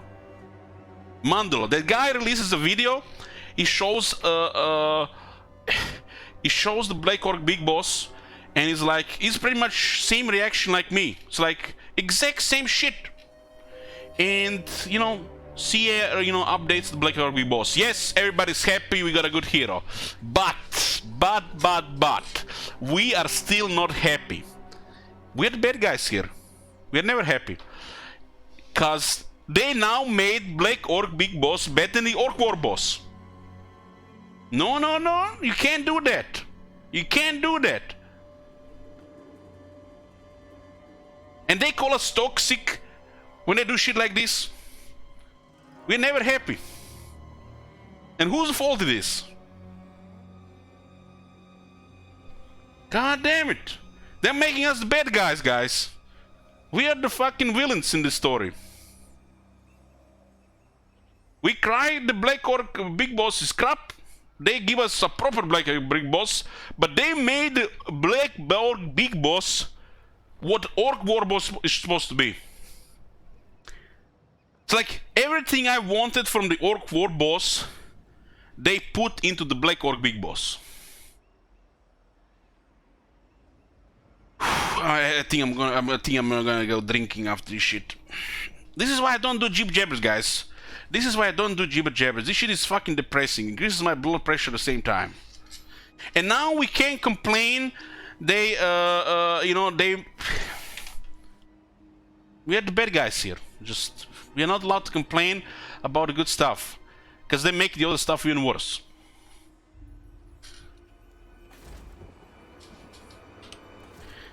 So, the vampires, there is not really talking about here. You have Master Necromancers, which are very cheap. You could use them to get skeleton armies. You're really not gonna use Master Necromancer, and they have knowledgeable of the Lord Keeper. It's a solid Lord, but the other all Lords are just better. Strigal Ghoul King is lost in translation. Really bad flavor, totally outdated, but as a best fighter, pretty good. And there's the Vampire Lord. Vampire Lord is just a fighter, good stats, get a dragon, and it has the Lord of Vampires. But none of this matters at all. You're just gonna be using some traits here on the bench, cause the Bloodlands exist. The regular lords for this faction are irrelevant. You have the Bloodlords, and you're just gonna be using Bloodlords. But the Bloodlords get random traits, and if you get too many determined, you might you're gonna off yourself.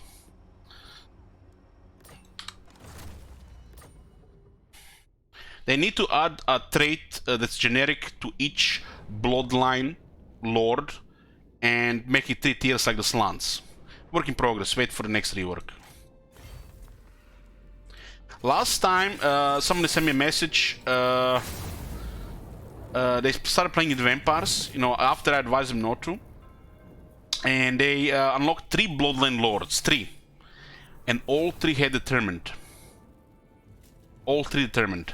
Determined is trash that should be removed from the game. It's a lord trait that gives him +3 leadership and immune to psychology on an undead lord. He got all 3 bloodline lords determined, and they're bricked. You can't remove them like legendary. He immediately uninstalled the game, and I haven't heard from him anymore. Hopefully he didn't kill himself. You see what you're doing, CA?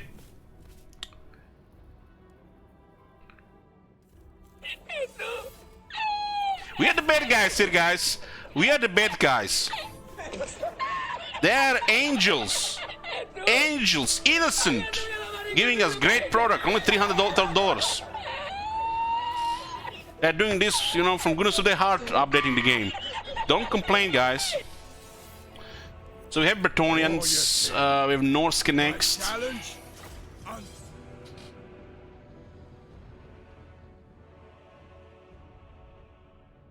Why is determined better than vampires? Oh god. Shoot me now. I'm gonna need to get mangled after this shit to forget about this session.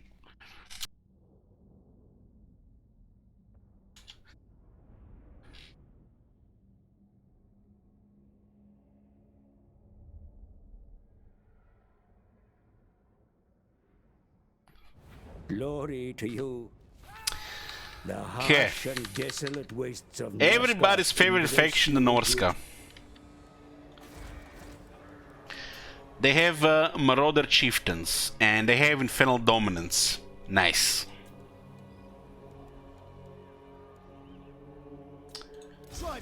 Infernal Dominance, +5 tagging all army. One thing that you might, you know, consider using this shit here. I honestly consider the stats on the Marauders, especially the basic ones, to be outdated. With their low armor and not enough other stats, they just feel like outdated.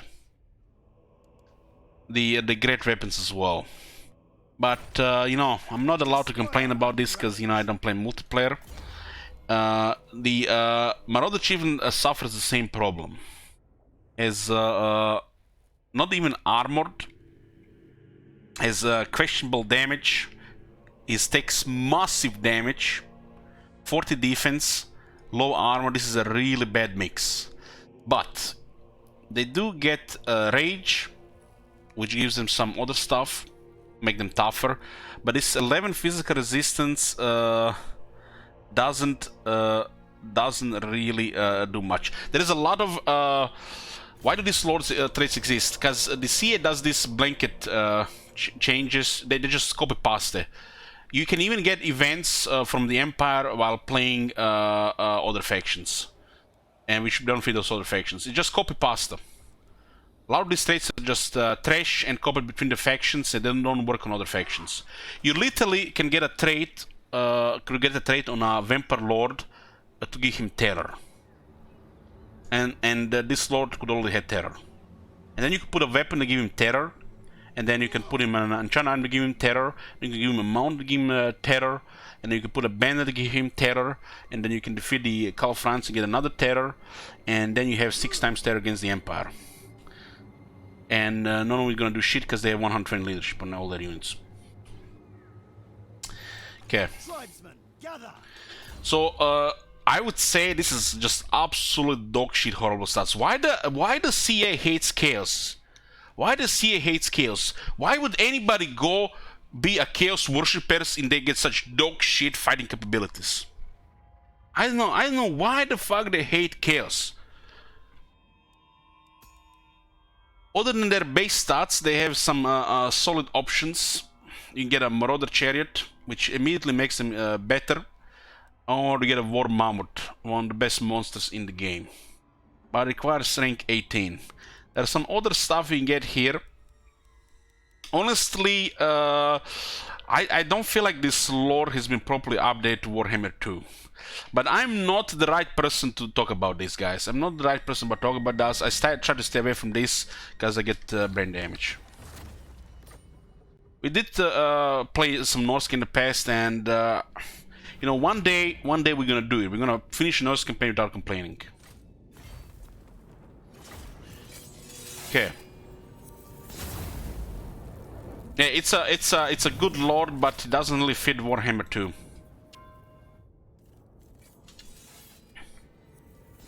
My blade is ready. Okay, we got Bretonnia here. I don't know, guys, but I feel like Bretonnia is the faction I least complain about. Have you guys noticed that? Unless there is some game-breaking bug, Bretonnia I feel like is the faction I least complain about.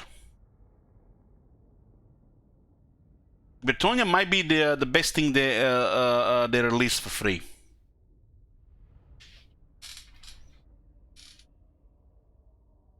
The lack of variety. Have you not seen all those knights of the realm? All those different colors and shields? What are you talking about? This guy's not gonna play Medieval 3. Okay. There are definitely some bugs, but we are here to talk about the lords. So Bretonnia has a regular lord and they have the prophetess. The regular lord is just a fighter. Just think about it, general of the empire, but actually a good lord. My strength and wisdom are yours. So it's not just, you know, flying monster, but actually is a flying monster on steroids. And then it's fucking justified. He doesn't need any missing skills here or bullshit like this, click, click, click. If you do the flying monster right, he's that it. He's just a flying monster. He's gonna mess shit up. You can't say the same for General of the Empire. He has extra stats. He has extra buffs because he has better traits. He's just a flying monster lord done right. It's like he's just a better General of the Empire. Nothing really much to say this. Though their Bretonians do get Blessing of the Lady, which makes them even better. This is a flying monster lord done right, and it's best at what it does. Just a flying monster, mess shit up. Very simple. Not much to say about this anymore. The second lord is the lord that I have not used much. Guys, I will just tell you the reason why. It's not because I hate women, and not because, you know, I like to play with knights and not with girls. It's because their traits. The traits give me brain damage. They hurt my soul. Their traits. What the fuck? What the fuck is this shit? What? Update this for Warhammer 2 for fuck's sake. Look at their traits. Melancholic, sanguine. What the fuck are these traits? Are these Norska? God damn, they just... Devotee of the lady. Guys, it's a wizard. It has an Arcane Item slot. It has a Lord of Life. It's fucking incredible. It's fucking amazing. And it flies. Give that shit to me. But these traits, man, these traits are causing me physical pain.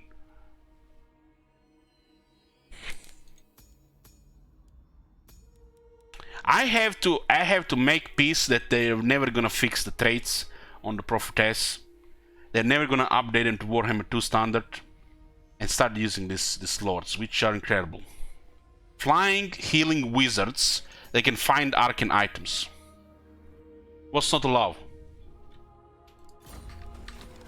Those fucking traits, man. Let me get a double whiskey of this shit. Those traits are not updated. They're not updated. Lord of the Asrae!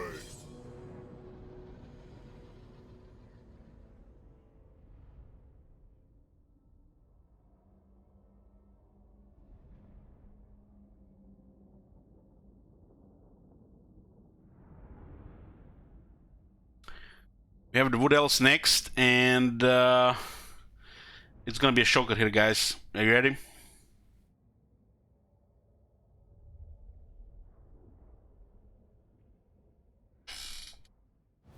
Be ever. It's you guys ready for the shock? There is a wizard, Spellweaver. You know, put him in the same boat as a Supreme Sorceress or Archmage. It's a wizard, it's not bad. There's a Glade Lord. It's basically a worse huntsman. It's basically a High Elf princess. It's basically just, you know, another elf lord that can shoot and fight. With a little bit higher stats. And there's the Glade Lord here. You know, I'm sure they use it in multiplayer. And then you get the most overpowered fucking thing you can recruit as a regular lord in the game. The best regular lord in the game by fucking far. The Ancient Riemann. Numero uno, no competition, best lord in the game. Ancient Riemann. I'm not sure what they were thinking when they were releasing this shit. But there it is, boys. 10,000 health, 110 armor. Yeah, this one will not rout. It's, you know, slow. Attack is not great, but who cares? 48 defense, that's fine. Has armor piercing damage. Oh shit, look at this. You can get 10 word save and 20 physical resistance. Did we just recruit this on rank 1? What the fuck? Terror, fear. Rank 1, 20 physical resist, 10 word save, 10,000 health, 110 armor. What the fuck were they smoking? What do we have here? Healing magic, made even better fighter, arcane item. Still undisputed champion, strongest regular lord in the game. Why use the other ones? Don't.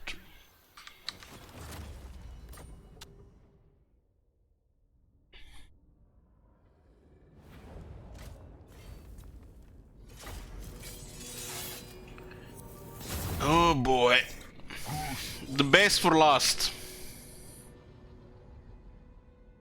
We pretty much went through the same shit. The elves have a similar setup. Wood elves, high elves, dark elves, similar setup.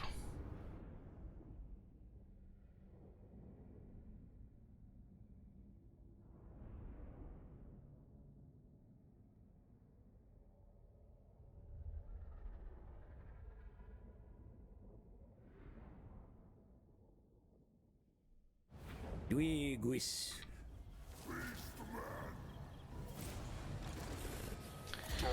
Okay.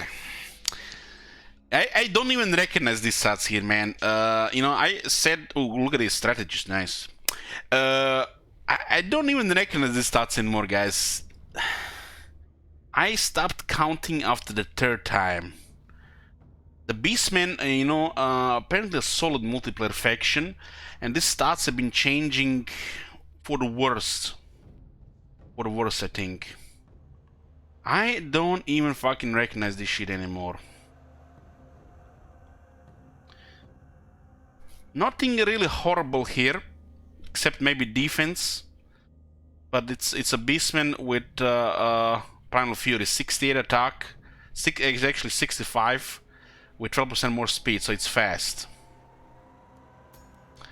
Regarding skills, there is really not much to complain here. They have a really good skill setup. Wish really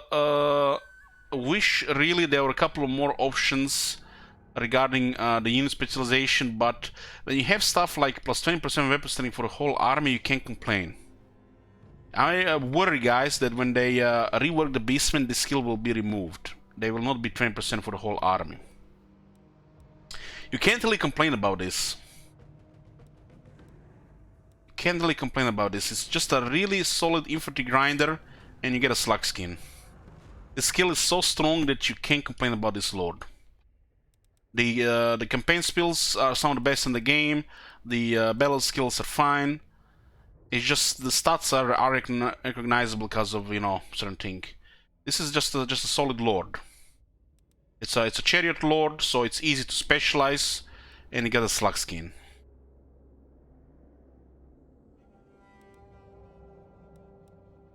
You can't really complain about this. This is a chariot that's gonna have 37 attack, and then you get additional 12 attack, and then you're gonna get additional 2 attack. This skill is weird. You get additional 12 attack. You really can't complain about this. This is just a chariot lord that has a solid buff for the army. When you look at the Beastman buildings, they have additional 10 armor and 10 attack for all units, lords included. Nothing really to complain about. Just a specialized lord. You were definitely not gonna use it to fight large stuff, and he will butcher infantry. It's like just a weaker Khazrak. Khazrak, who is a fun fighter lord. I bet you didn't expect this. Rest of the Beastmen, well, I guess, is gonna be added by 2035.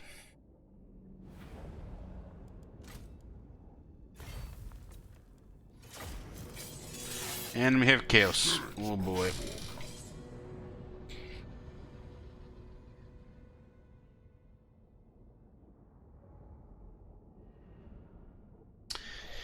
Guys, I used to complain about the Chaos Lords. And then I started reading about Chaos, and then I saw the Chaos in the Gladius, and I'm just like, just thinking about it, just... Good thing I have alcohol. Need to black out after seeing that shit for sure. You are the ever.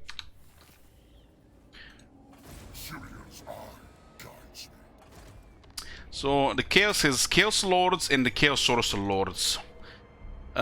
Chaos Lord, the stats look pretty good, but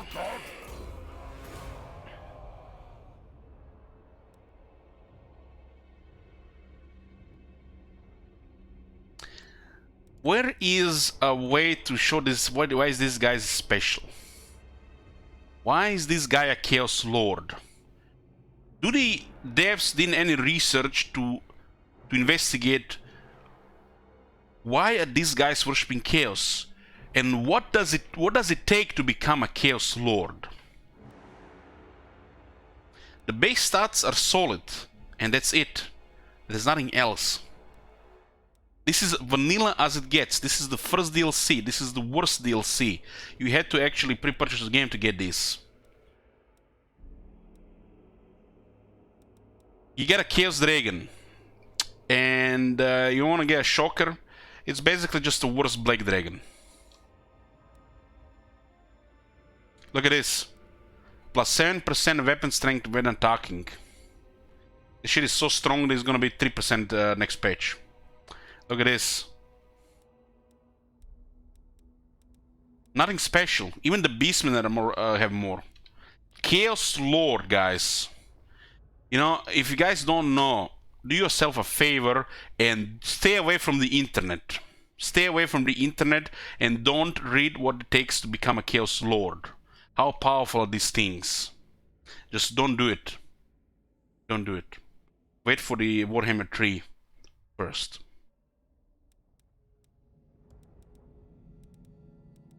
Missing sets of skills, specializations. If somebody is a champion of Chaos, or gonna be, you know, winning for Chaos, they better be fucking godly. You win for Chaos, you get better at Chaos, you serving Chaos. You should supposed to be, you should be excelling at all these things, not just being another copy pasta like a lot of this Warhammer 1 shit.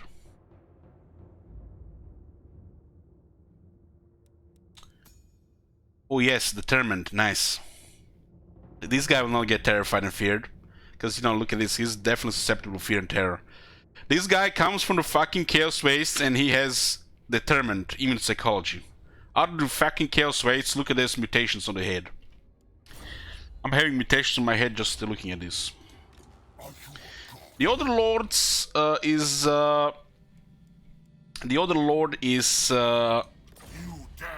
wizard. And when it comes to wizards, before the ending in the game, it was one of the best wizards, because it actually had a proper stats for a wizard. It's not like some kind of Spellweaver or a Sorcerer Archmage. This guy has 100 armor, and he's a wizard. Will not be losing a third of the health by miscasting, but still, Chaos right now.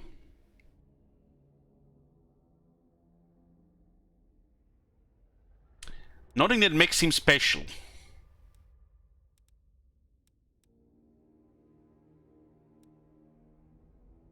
This is Chaos right now. Magic is Chaos, yet what are these buttons? It's like a whole line of is missing here. So he starts as a tougher wizard, and that's it. He cannot improve it any further. He just gets regular spells, and then the Archmage is just, you know, laughing at him because, you know, he is born on the wrong side of the planet. But he's a wizard, Arcane Item, cast spells. It's gonna be a natural pick. The Chaos Lords are probably some of the worst in the game, because, you know, they're supposed to be from Chaos. They're supposed to be excelling at this shit. You don't become a Chaos Lord just, you know, some generic balanced shit. The Chaos Lord, as they grow in power, they should become next to insane. The Chaos Dragons are just sad, just multiplayer balance. Like, it's become to the point where there is like literally no difference between a Moon Dragon, Black Dragon, and a Chaos Dragon. It's all the same shit. It's like if somebody asks you to, you know, compare the difference between these dragons, well, you just say, you know, yeah, the High Elf ones, they can heal. They're all the same shit. So hoping the Chaos really gets something special, because, yeah, look at Arcane Item, Spellcaster. This unit can cast spells. And where is the Arcane Conduit?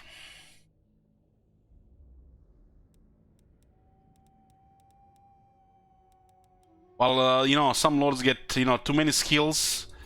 Some lords, you know, have no skills.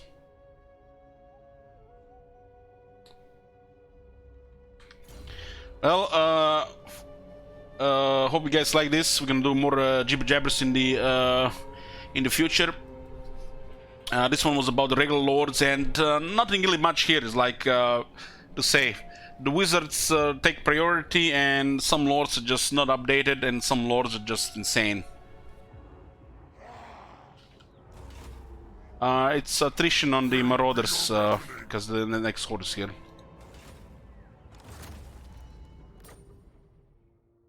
We'll be doing more Jibber Jabber in the future, but I'm not sure what to talk about. I feel like when you're doing the state of the game on the factions, I feel like just I'm gonna be repeating myself. We'll see what's gonna be about the next one. I'm gonna do a short break, and I'm gonna be back with the dwarves for a night stream. I'll see you guys then.